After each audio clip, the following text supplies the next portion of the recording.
Everyone, my name is Manish. मैं इस video पर बात करने वाला हूँ प्रश्न बैंक 2022-23 कक्षा 12वीं विषय हिंदी का सॉल्यूशन इस वीडियो पर बताने वाला हूँ। तो स्टूडेंट वीडियो को लाइक शेयर और यूट्यूब चैनल को सब्सक्राइब कर ले। पीडीएफ टेलीग्राम पर मिलेगा, लिंक डिस्क्रिप्शन पर दे रखा है, तो जाइए और वहां से इस पीडीएफ को डाउनलोड करें।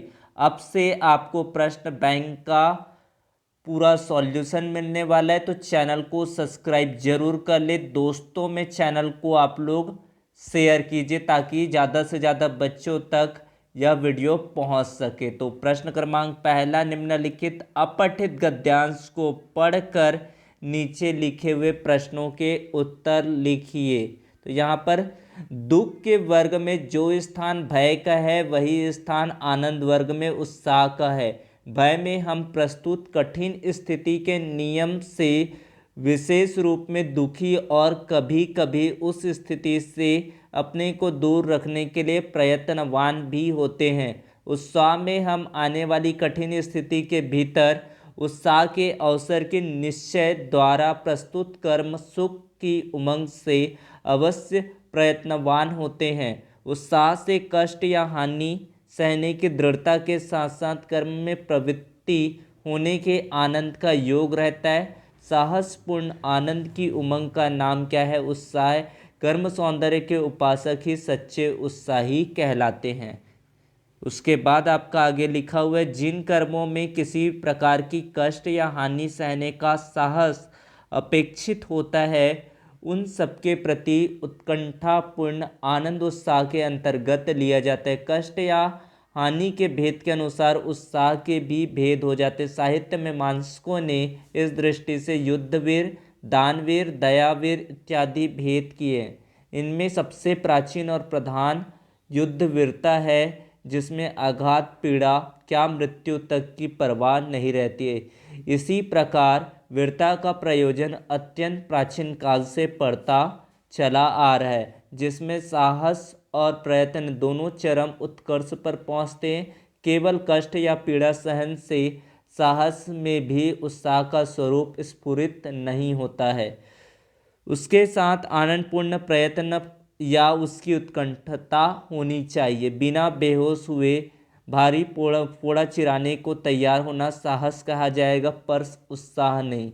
इस प्रकार चुपचाप बिना पैर हाथ हिलाए घोर प्रहार सहने के लिए तैयार रहना साहस, और कठिन से प्रहार सहकर भी जगह से न हटना वीरता कही जाएगी। ऐसे साहस और वीरता को उत्साह के अंतर्गत तभी ले सकते जब साहसी या वीर उस काम को आनंद के साथ करता चला जाएगा जिसके कारण उसे इतने प्रहार सहने पड़ते हैं। सारांश यह है कि आनंदपूर्ण प्रयत्न या उसकी उत्कंठता में ही उत्साह का दर्शन होता है। केवल कष्ट सहने के निश्चय साहस में नहीं, वृत्ति और साहस दोनों का उत्साह के बीच संचरण होता है। इस तरह से पहले आपको पूरा पढ़ना है, पढ़ के आपको समझना है गद्यांश में क्या पूछा गया है। आसानी से आप प्रश्नों के उत्तर को दे सकते हैं। तो यहाँ पर है, उक्त अवतरण का उचित शीर्षक दीजिए। तो इसका उचित शीर्षक आपका क्या होगा? उत्साह एवं साहस। उत्साह का स्थान कहाँ है? दुख के वर्ग में जो स्थान भय का है वही स्थान आनंद वर्ग में उत्साह का है। उत्साह में किसका योग रहता है? तो उत्साह से कष्ट या हानि सहने की दृढ़ता के साथ साथ कर्म में प्रवृत्ति होने के आनंद का योग रहता है। उत्साह में भेदों में सबसे प्राचीन किसे माना गया है? युद्धवीरता को माना गया है। फिर आपका अगला प्रश्न है, उत्साह के दर्शन कहाँ होते हैं? आनंदपूर्ण प्रयत्न या उसकी उत्कंठा में ही उत्साह का दर्शन होता है। केवल कष्ट सहने से निश्चेष्ट साहस में नहीं। उत्साह के बीच किसका संचरण होता है? वृत्ति और साहस दोनों उत्साह के बीच संचरण होता है। आनंद वर्ग में किस समास का प्रयोग होता है? आनंद वर्ग में तत्पुरुष समास का प्रयोग है। इस तरह से आपका पहला अपठित गद्यांश का उत्तर आपको मिल गया। फिर आपका है निराला जी की त्याग की कहानियाँ तो अनंत है, उनकी डायरी लिखी जा सकती है। मतवाला प्रति शनिवार को निकलता था। ये पहले आपको पहले देख लेना है, आपके अपठित गद्यांश को अच्छे से पहले पढ़ना है। इस तरह से पूरा पैराग्राफ दिया हुआ है। अपने पैराग्राफ को प्रश्न बैंक में चेक करें और इसका उत्तर आप लोग यहाँ से मिलान कर सकते हैं किस तरह से इस अपठित गद्यांश का उत्तर रहने वाला है। तो आपको यहाँ पर पूरा देख लेना है, पहले आपको अपठित गद्यांश पढ़ना है। तो यहाँ पर पहला प्रश्न है, निराला जी की त्याग की कहानियाँ कितनी हैं? तो निराला जी की त्याग की कहानियाँ अनंत है, उनकी तो डायरी लिखी जा सकती है। निराला जी किस पत्रिका की धूम थी? निराला जी की पत्रिका मतवाला की धूम थी। निराला जी अपनी कमाई का अधिकांश भाग किस पर खर्च कर देते थे? निराला जी अपनी कमाई का अधिकांश भाग मौन भाव से परोपकार में खर्च कर देते थे। निराला जी का जीवन भर कैसे बन रहे थे? निराला जी जीवन भर फड़फड़ा सा बने रहे थे, कमाते थे और बांट देते थे। फिर आपका पांचवा प्रश्न, निराला जी के स्वभाव में किस वृत्ति की प्रधानता थी? निराला जी के स्वभाव में त्याग वृत्ति की प्रधानता थी। वे अपने पास कुछ नहीं रखते थे, जो कमाते से सब बांट देते थे। सुहृद में किस उपसर्ग का प्रयोग किया गया है? तो सुहृद में आपका सु उपसर्ग होगा। ताला कुंजी में कौन सा समास होगा? ताला और कुंजी, यानी कि यहाँ पर द्वंद्व समास होगा। फिर आपका ये दिया गया है, कवियों, शायरों तथा आम आदमियों को सम्मोहित करने वाले पलाश आज संकट में हैं। ये पूरा आप देख सकते हैं। प्रश्न बैंक में आप लोग पूरा पैराग्राफ को अच्छे से पढ़ेंगे ताकि आपको समझ में आ जाएगा कि अपठित गद्यांश किस तरह से उत्तर करना है। ये सभी आपको दिया गया है, यहाँ से आप देख सकते हैं। अब प्रश्नों को शुरू करते हैं। तो यहाँ पर पहला प्रश्न आपको शीर्षक पूछा गया। तो शीर्षक आपको 4-5 लाइन में जो शब्द ज़्यादा बार आए उसी को आपको शीर्षक मान लेना है। तो यहाँ पर आपका शीर्षक होगा पलाश। अरावली और सतपुड़ा में पलाश के वृक्ष कैसे लगते थे? अरावली और सतपुड़ा पर्वत श्रृंखलाओं में फूले हुए पलाश के वृक्ष ऐसे लगते थे जैसे जंगल में आग लग गई हो या अग्निदेव फूलों के रूप में खिल उठे हो। पलाश के वृक्ष कम क्यों हो रहे? तो पलाश के पेड़ों की अंधाधुंध कटाई, गांवों की चकबंदी आदि के कारण इसकी संख्या बहुत कम रह गई है। तो ये 3 प्रश्न हुए। आपके अगले प्रश्न हैं, पलाश के वृक्षों को बचाने के लिए क्या किया जा रहा है? तो पलाश के वृक्षों को बचाने के लिए उत्तक संवर्धन द्वारा परखनली में इन्हें विकसित करने का अभियान चलाया गया है। किन लोकगीतों में पलाश का वर्णन किया गया है? तो ब्रज, अवधी, बुंदेलखंडी, राजस्थानी, हरियाणवी और पंजाबी लोकगीतों में पलाश का वर्णन किया गया है। पलाश की उपयोगिता कब अनुभव की गई? तो पर्यावरण के लिए प्लास्टिक पॉलीथीन की थैलियों पर रोक लगने के बाद पलाश की उपयोगिता अनुभव की गई है।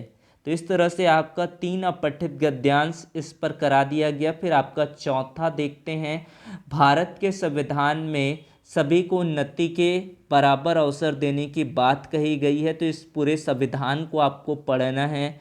इस अपठित गद्यांश को आप पढ़ेंगे तो आपको आसानी से समझ में आ जाएगा कौन सा उत्तर किसका होगा। तो आपको पढ़ना जरूर है ताकि आपको समझ में आए कि किसका उत्तर कहाँ से हमको लिखना है।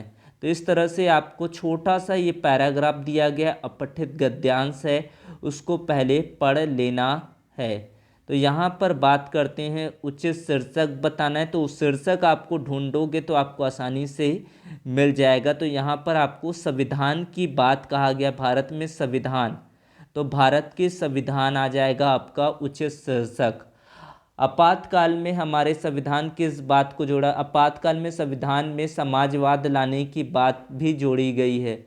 विश्व बैंक या अंतर्राष्ट्रीय मुद्रा कोष को किसकी चिंता है? विश्व बैंक या मुद्रा कोष जैसी संस्थाओं को किसी भी देश में आर्थिक असमानता बढ़ने की वास्तविक चिंता नहीं है। हमारे देश में लगभग कितने लोग अभी गरीबी रेखा से नीचे जी रहे हैं?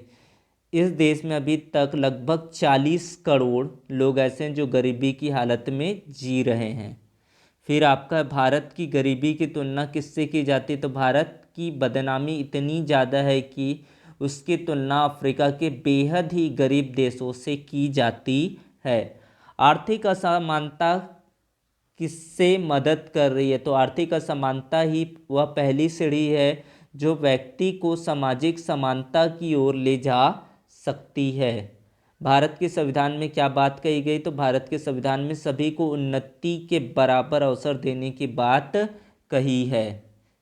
फिर आपका अगला है, वर्तमान में लोग क्या भूल गए? तो समान अवसर की बात तो भूल ही नहीं जा सकती, जिस पर देश के संविधान निर्माताओं ने अपनी मुहर लगाई थी।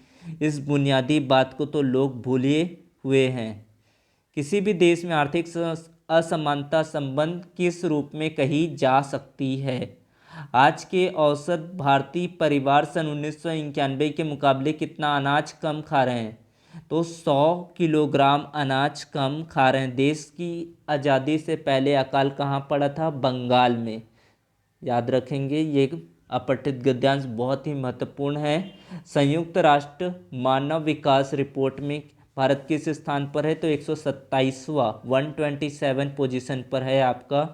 विश्व बैंक में कौन सा समास है? विश्व का बैंक, यानी कि तत्पुरुष समास।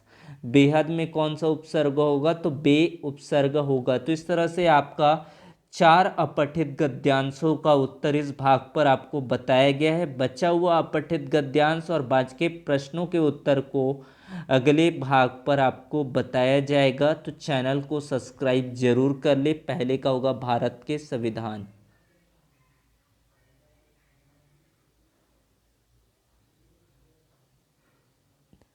तो इस तरह से आपको 4 अपठित गद्यांश के उत्तर पूरा बताया गया। वीडियो अगर हेल्पफुल लगा, वीडियो आप लोगों के लिए मदद आया, तो उसके लिए आप लोग चैनल को सब्सक्राइब कर ले।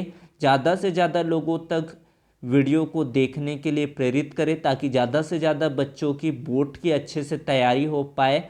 आपको सारी विषय की रणनीति, यानी कि किस तरह से आपको तैयारी करना है बोर्ड परीक्षाओं के लिए, उसको बताया जाएगा। तो चैनल को सब्सक्राइब जरूर करें। धन्यवाद।